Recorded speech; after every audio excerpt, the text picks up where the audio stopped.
Moshood Adisa Olabisi Ajala, also known as AJALA the Traveller, was a Nigerian journalist, travel writer, and actor.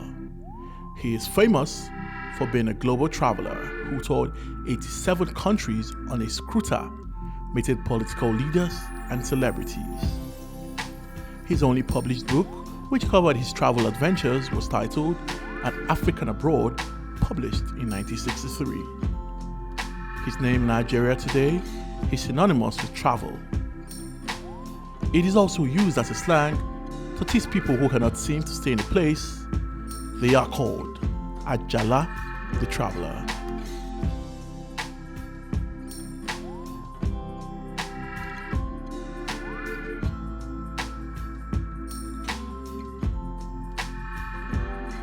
Olabisi Ajala was born in Ghana to a Nigerian family. It was a polygamous family with about 30 children and 4 wives.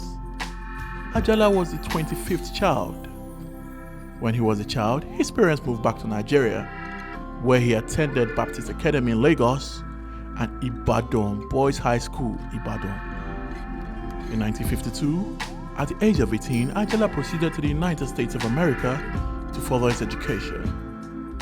He was admitted to the University of Chicago as a pre-medical student whose dream was to become a medical doctor, return and practice in Nigeria.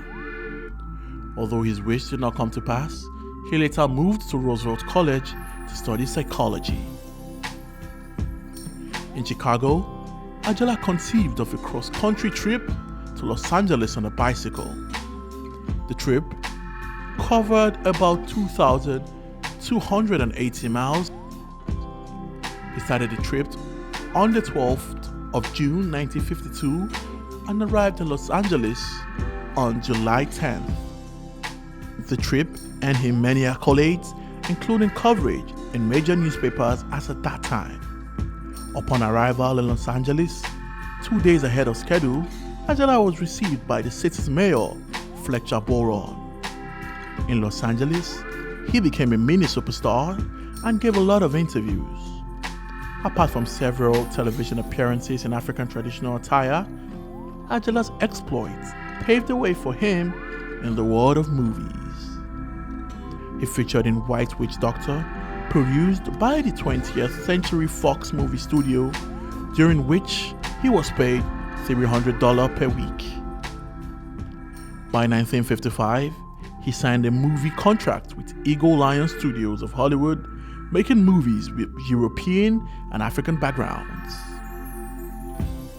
On April 27, 1957, Ajala began a trip around the world from London.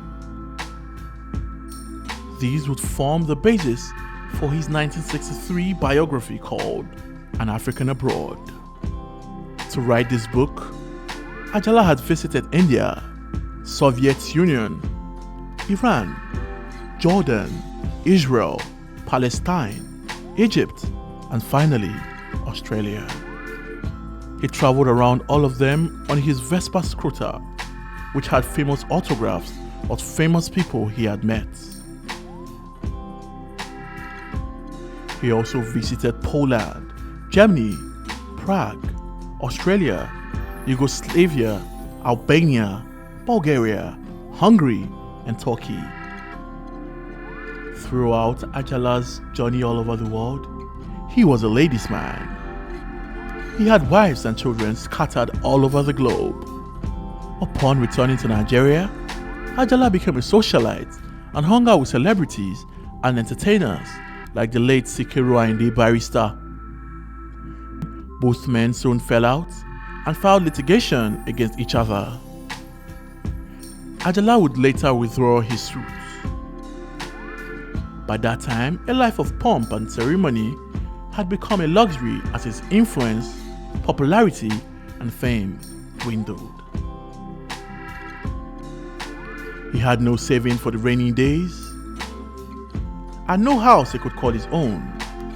He lived in a rented apartment in a 2-story building on Adeniran Street by Riga, Lagos. Nothing in the house suggested a popular man like Ajala lived there. An observer once wrote, Ajala's sitting room was devoid of a carpet, had a table of about 5 locally made iron chairs in a corner, which also served as a dining table. An old black and white television sat uncomfortably in an ill-constructed shelf. It was indeed a story of penury. As he battled penury, stroke struck. It became double jeopardy for Ajala as he had no money to take care of himself. He died of paralysis from stroke in Lagos on February 2nd, 1999 at the age of 65. Olabisi Ajala had the world in his pockets but died a lonely man with nothing in his pockets. We'll always have more stories like this about important historical facts, so do not hesitate to like, share this video, and subscribe to our channel, and turn on the post notification to receive latest documentary or short films as they drop.